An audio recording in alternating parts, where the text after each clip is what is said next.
dhulkana aad buu uga fog yahay waa nabigu calayhi salaatu wasalaam waxa uu xusay dhismayaasha jannadu xabad labani waa lacag xabad labanina waa dahab mifsalka ama waxa la isugu dhajinayaana waa miskiga aadka udgoon kuus dahaba ninka hela xabad labanahoo dahaba qofka hela imika dee dhiisha faqrigaaba tuuri lahaa xabad labana bal kiibaaba wuxuu noqday mid daara la iskaga dhisayaba quruurixeeduna waa lu'luuda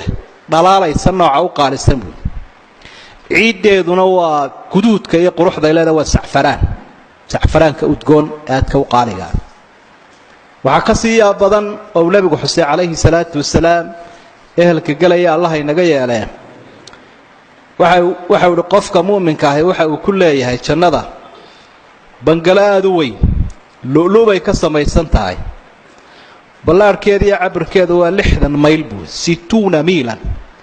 60 mayl waa imisa kilomitir waa 90 kilomitir ugu dhowaan bal waayahay meesha guryahaaga mid ka mida baa 90 kilomitira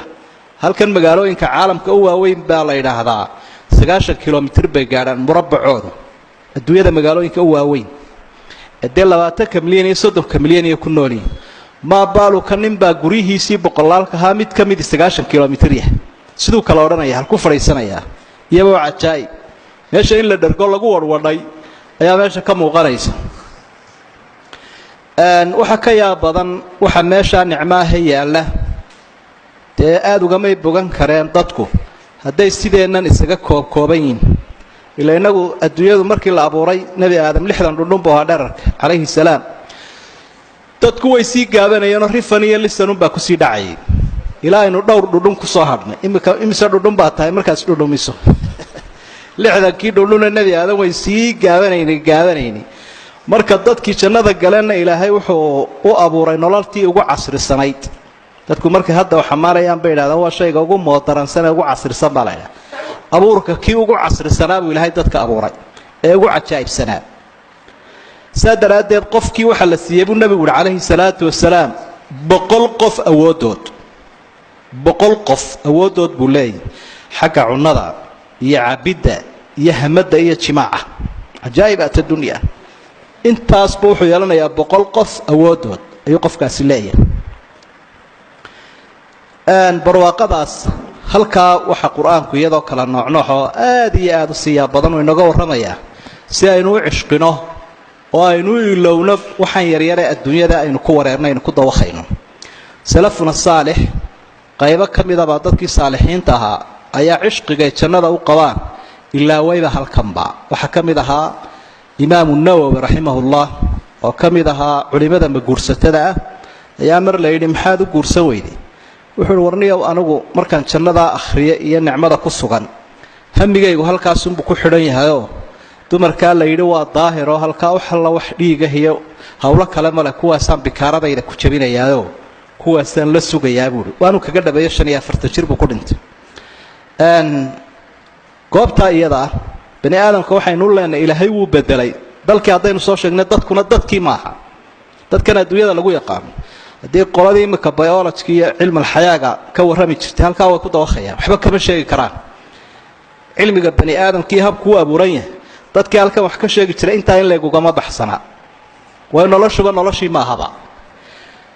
nabigu wuxuu ka waramaya calayhi salaatu wasalaam qofka bani aadamka markuu wax cuno ee uu cabo saxara ma laha kaadina ma laha dhidid urayana ma laha yaani noloshiis bedelid markaa bal qofkan wuu liqayaa wuu dhargayaa una wuu wadaa haddana qashinkiisu wuxuu noqday daaciyar iyo dhidid yar oo labaduba aad u udgoon yihiin oo iyaga laftigoodaba laga subkarayo ayaa wixiisii bay surayeen noloshiisa qofkii isbedeshay duuf male oo saxara male oo kaadi male oo dhidid uraya male oo dumarku dhiigii dhalmada iyo kii caadada male quraanku dumarka tahaara inay daahir yihiin ayaa ku amaanaya jannada waxyaabaha ugu sii cajiibsan waxa kamid ah marka la wada gala jannada ninka ugu janno yar ama qofka ugu janno yar waxa la siinayaa qaaradahan adduunyada aynu imika aragnay ee dadkan meesha ku nool isku haystaan waxa maal yaala in leeg bala siinay ahadiithtan macnahoodu baan idin sheegay laakiin waa wada saxiix sida ay garanayaan dadka yaqaanaan marka waxa la leeyahay adduunyadii wixii xoolo yaalay oo dhan ma kugu filantay buu ilaahay leeyahay qadaan ku siiyay waa qofkii ugu janno yaraa ilaahay oo haa buu leeyahay waa lagu laabay alla sii dhargay 10 jeer ba lagu laabay baa la leeyahay ka nicmada adduunyada taala 10 jeer la laabay ayuu kii u janno yaraa ayuu helay waxaan ku soo ururin lahaa 3 ogeysiis oo aad ugu yaab badan ayaa jannada laga ogeysiinaya yunaadi muraadi fil janna malag ilaahay oo amrayba jannada dhexdeeda ka dhawaaqaya wuxuu leeyahay ahlu jannihiyow waxa la idinku bushaaraynaya waa ogeysiis soomad maqli jira ogeysiis sidaacada iyo tifiyada ka bax kii ugu cajiibsanaa waa ka ogeysiis la maqlo kuwa ugu farxadda badan weey waxa leedihiin inaad noolaataan oo aydan dhimanin inaad daayaraataan oo aydan gaboobin inaad caafimaad qabtaan oo weligii cudurad ku dhicin balka waran saddexdaas oo isalay nicmadii ugu wanaagsanay intaad hesho hadda dhimanba weydaba haddaad gaboobiba weydaba haddaad xanuunsanba weydaba